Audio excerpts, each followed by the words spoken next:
रामकृष्ण परमहंस की काली आज भी लोगों के लिए पत्थर का टुकड़ा है, और वो रामकृष्ण परमहंस को अपने हाथों से भोजन कराया करती थी। और मीरा की तो गिरधर गोपाल दूसरों न कोई कहती रही, और उसका कृष्ण गोपाल उसके विष का प्याला खुद पीते रहे। ये कहते रहे मेरी मीरा विष कैसे पिएगी इतना कड़वा, उसके लिए अमृत जाहिर कर देते हैं। वो अमृत पी के मीरा निहाल हो जाती है। ये श्रद्धा जिस दिन आरोपित होती है, आदमी का निहाल करती हुई चली जाती है। एक दिन संत ज्ञानेश्वर से एक महिला ने पूछा, भगवान ईश्वर बड़ा पक्षपाती है। उन्होंने पूछा क्यों भाई? एक ही मंत्र जाप, एक ही साधना पद्धति अपनाने के बाद भी किसी को तो सिद्धियां मिल जाती हैं और किसी को नहीं मिलती।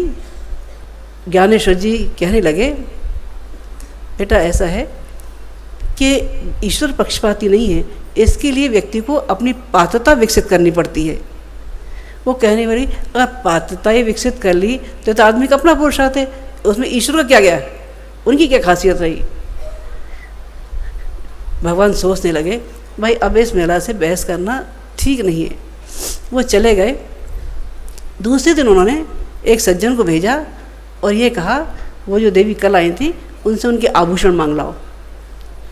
वो गए और जब उन्होंने देवी से कहा कि आप आभूषण दे दें, ज़रूरत है, ज़रूरत के बाद लौटा देंगे। वो सोच रही पता नहीं कैसा आदमी है, क्या करेगा। उन्हें फट से भगा दिया, बोले भाग जाओ, हमारे पास कोई चीज़ नहीं है। वो सज्जन लौट आए। दूसरे दिन ज्ञानेश्वर जी खुद गए और उन्होंने कहा देवी आप अपने आभूषण देंगी, मुझे काम है, उसके बाद वापस कर देंगे। महिला ने एक प्रश्न नहीं पूछा, अपने घर के जितने भी आभूषण थे ला के सब उनके चरणों में रख दिए। संत ज्ञानेश्वर कहने लगे देवी कल जो सज्जन आए थे उनको आपने क्यों नहीं दिए थे? उन्हें भगवान आप कैसी बात करते हैं, बिना किसी की पात्रता को जाने ये आभूषण में कैसे दे देती अपनी कीमतें। बोले फिर मुझे, बोले भगवान आपके लिए सब कुछ समर्पित है, आप समाज के लिए जी रहे हैं, आपकी पात्रता पे कोई शक होगा? कोई शक नहीं।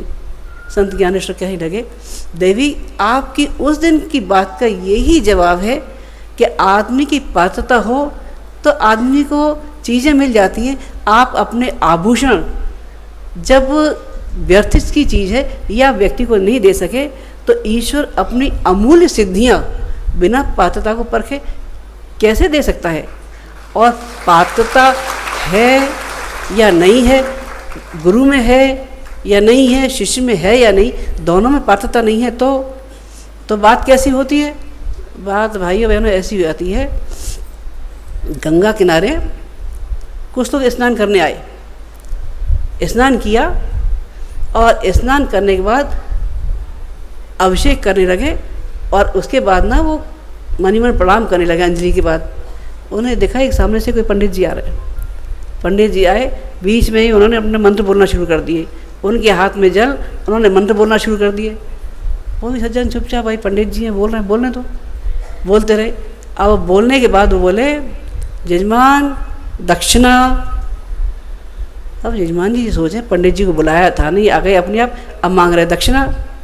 उन्होंने कहा ठीक है पंडित जी दक्षिणा मिल जाएगी, लेकिन पहले प्रसाद। अब पंडित जी का सिर बनाया। उन्होंने कहा अगर मैं प्रसाद लेने जाता हूँ तो मेरा जजमान भाग जाएगा। तो उन्होंने वहीं की वहीं क्या किया, गंगा जी में से बालू उठाई, रख उनके हाथ पे रखी और कहने लगे गंगा जी की बालू का मिश्री करके मान। वो सोचने लगे ये तो मिश्री भी आ गई, अब क्या किया जाए। उन्होंने नीचे देखा, नीचे एक मेंढकी घूम रही थी उनके पैर के आसपास।